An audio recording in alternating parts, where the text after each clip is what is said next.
जय हिंद। जो आप लोग यहाँ पर क्लास 10th एंड 12th में हो तो ये वीडियो आप लोगों के लिए बहुत ही ज़्यादा खास है। आज के इस वीडियो में आप लोगों को बताने वाले हैं कि बोर्ड परीक्षा 2024 में भूल कर भी ना करें ये 4 गलतियाँ। जो आप लोग ये 4 गलतियाँ करते हैं तो आप लोग फेल भी हो सकते हैं। देखिए, पढ़ाई के साथ साथ आपको ये भी ज़रूरी है कि कौन सी स्ट्रेटजी अपनाना है, कौन सी गलती नहीं करना है, तभी आप लोग अच्छे तरीके से अच्छे मार्क ला सकते हैं। देखिए, इन जो 4 गलतियाँ करोगे तो आप लोग फेल भी हो सकते हैं, और जो ये 4 गलतियाँ नहीं करोगे तो आपके 95% से प्लस से ऊपर भी नंबर आएंगे। तो ध्यान से वीडियो को देखना और कहीं पर भी स्किप भी मत करना, और इस वीडियो को ज़्यादा से ज़्यादा अपने दोस्तों के साथ शेयर कर देना जो क्लास 10th एंड 12th में है, क्योंकि उनको भी पता चले कि कौन सी गलती नहीं करना है 2024 बोर्ड परीक्षा में।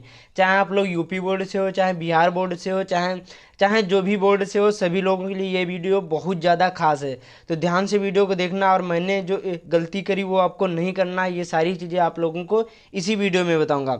तो सबसे नंबर 1 क्या क्या है, यहाँ पर सभी लोगों को पता होगा कि बोर्ड एग्जाम में काले और नीले पेन का ही यूज़ करना है, अदर और कोई पेन नहीं यूज़ करना, ये आपको ध्यान रखना है। आपको वहाँ पर बोर्ड एग्जाम में लाल, ना ही आपको हरे, ये कोई भी पेन आपको नहीं यूज़ करना है। आपको बोर्ड एग्जाम में केवल काले और नीले पेन यूज़ करने हैं। आपको जेल वाले पेन भी नहीं यूज़ करना है, ये आपको ध्यान रखना है। बोर्ड एग्जाम में कौन से पेन नहीं यूज़ करना है, ना ही आपको जेल वाले पेन यूज़ करना है, ना ही आपको नीले, ना ही हरे, ना ही लाल, ये कोई भी पेन नहीं यूज़ करना। केवल आपको नीले और काले ही पेन यूज़ करना है जो डॉट वाले हों, ये ध्यान रखना है। और आप लोगों को एक चीज़ बता दूं, बहुत सारे लोग बताते नहीं, आपको जब बोर्ड एग्जाम देने जाओगे तो एकदम न्यू पेन नहीं ले जाना, ये आपको ध्यान रखना। वहाँ पर जब बोर्ड एग्जाम देने जाओगे तो कम से कम पुराने हो जाने चाहिए पेन, कम से कम आपको घर पर प्रैक्टिस कर लेना चाहिए। उससे क्या होगा, जो न्यू पेन होते हैं वो अच्छी तरीके से चलते नहीं, ऐसे छोड़ छोड़ कर चलते हैं, और जब पहले पेज में गलती कर दोगे तो आखिरी तक जाएगा, ये आपको ध्यान रखना है। तो न्यू पेन नहीं ले जाना है। और यहाँ पर काले नीले कम से कम 3 या 4 आपको पेन ले जाना है, क्योंकि एक बेकार हो जाएगा तो दूसरा काम आएगा। उसके बाद में एक पटरी ले जाना है, और आपको देखिए उसमें जो यहाँ पर एक डार्क वाला पेन ले जाना है, उससे क्या लाइन खींचोगे, और आपको जो लाइन खींचना है वो बाईं ओर खींचना है, दाईं ओर नहीं खींचना है, ये आपको ध्यान रखना है। तो इन सारी चीज़ों का ध्यान रखना है। मैंने जो जो बताया कि बोर्ड एग्जाम में काले और नीले पेन यूज़ करना, लाल हरे पेन नहीं यूज़ करना है, तो इतना समझ में आया। ये बहुत सारे लोग करते, आपको नहीं करना है ये। उसके बाद में यहाँ पर सेकेंड बहुत ज़्यादा इंपॉर्टेंट है कि बोर्ड की कॉपी के फर्स्ट पेज में काट पीट गलत उत्तर कभी मत लिखें, ये आपको ध्यान रखना है। जो बोर्ड की कॉपी होती है उसके फर्स्ट पेज या फिर कहीं पर भी आपको काटा पीटी नहीं करना, ना ही आपको गलत उत्तर लिखना है। देखिए, वो कहता है ना कि first impression is the last impression. जो पहले गलत गलत करोगे तो आखिरी तक गलत जाएगा, और जो पहले सही कर दोगे तो आखिरी तक सही जाएगा। इसलिए ध्यान रखना है, फर्स्ट पेज में कहीं पर भी काटा पीटी नहीं करना। जो भी मालूम हो उस प्रश्न का आपको उत्तर देना है, ये नहीं नहीं मालूम तो उसको छोड़ देना है, दूसरा प्रश्न करना है, लेकिन आपको गलत उत्तर नहीं लिखना है। क्योंकि जब पहले गलत करोगे तो आखिरी तक गलत जाता है, इसलिए आपको कहीं पर भी काट पीट, ना ही आपको गलत उत्तर लिखना है, ये आपको ध्यान रखना। अच्छी अच्छी राइटिंग में लिखना है, जितनी अच्छी राइटिंग होगी उतनी अच्छी आप लोगों के मार्क आएंगे, ये आपको ध्यान रखना है। बोर्ड एग्जाम में राइटिंग का बहुत ज़्यादा महत्व होता है। तो जो मैंने आप लोगों को बताया, फर्स्ट पेज में कहीं पर भी आपको काटे पीटी नहीं करना है। उसके बाद में यहाँ पर सेकंड क्या है, बहुत ज़्यादा इंपॉर्टेंट क्या है कि उत्तर पुस्तिका में प्रश्नोत्तर संख्या डालना ना भूलें। बहुत सारे लोग ये भूल जाते हैं कि प्रश्नोत्तर संख्या नहीं डालते, लेकिन आपको बोर्ड एग्जाम में प्रश्नोत्तर संख्या जरूर डालना। उससे क्या होगा, ये एग्जामिनर को पता तो चलेगा कि कौन से प्रश्न का उत्तर आपने कहाँ पर लिखा है।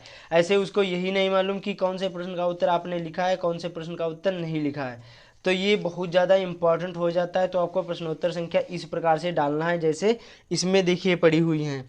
जैसे प्रश्न नंबर यहाँ पर 21 पूछा गया, तो कोई भी प्रश्न नहीं उतारना है, और यहाँ पर 21वां पूछा गया तो आपको 21वां ऐसे करके प्रश्नोत्तर संख्या 21 करके और संकेत जो भी हो इसी प्रकार से आपको डाल देना है। इससे क्या होगा, उसको एग्जामिनर को भी समझ में आएगा कि हाँ बच्चे ने सही लिखा है। और जैसे रोमन अंकों में है तो रोमन अंकों में भी लिख देना, जैसे प्रश्न नंबर 21वें का और रोमन अंकों में 1 है तो आपको 1 जरूरी डाल देना। इससे क्या उसको भी समझ में आएगा कि हाँ बच्चे ने सही लिखा है, और सही से समझ में आएगा। तो सारी चीज़ों का ध्यान रखना, छोटी छोटी बातों का, तभी अच्छे मार्क आएंगे। तो प्रश्नोत्तर संख्या जरूर डालना। बहुत सारे लोग छोड़ देते, लेकिन आपको छोड़ना नहीं, प्रश्नोत्तर संख्या जरूर ही डालना है।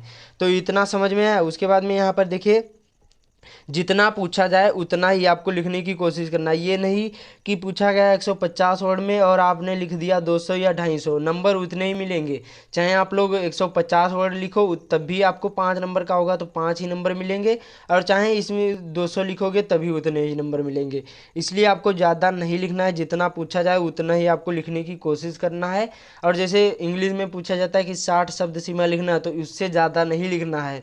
देखिए शब्द सीमा क्या होता है, जैसे एक ये अक्षर हो गया, ये एक शब्द हो गया, तो 1 2 3 4 5 6, तो इसमें शब्द सीमा कितनी 6 है। तो ध्यान रखना उसी प्रकार से 60 ही आपको शब्द सीमा लिखना, उससे ज़्यादा नहीं लिखना। जितना पूछा जाए ज़्यादा लिखोगे तो केवल आपका ही टाइम बर्बाद होगा, एग्जामिनर का नहीं, नंबर उतने ही मिलेंगे।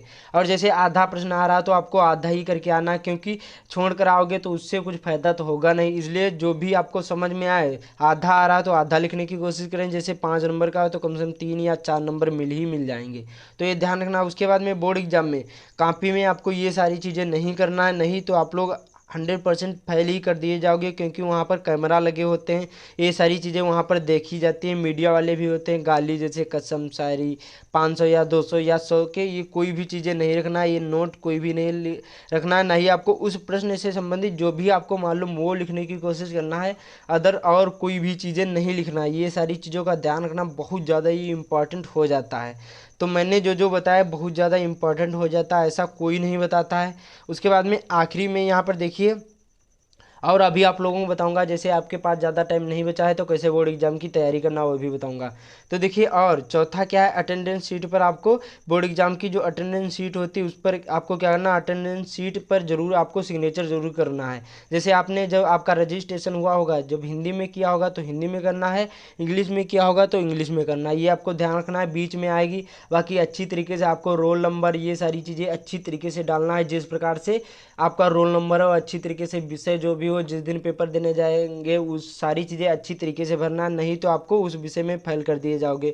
जो अटेंडेंस शीट नहीं पर आपको सिग्नेचर नहीं करे होंगे, तो ये ध्यान रखना है। मैंने जितना बताया बहुत ज़्यादा इंपॉर्टेंट हो जाता है, तो इस वीडियो को ज़्यादा से ज़्यादा शेयर कर देना। बाकी जैसे आपको अभी तक तैयारी नहीं करी तो आपको लोग अच्छी तरीके से प्रीवियस ईयर पेपर जो NCERT क्वेश्चन होते हैं सभी विषयों की तैयारी करना है।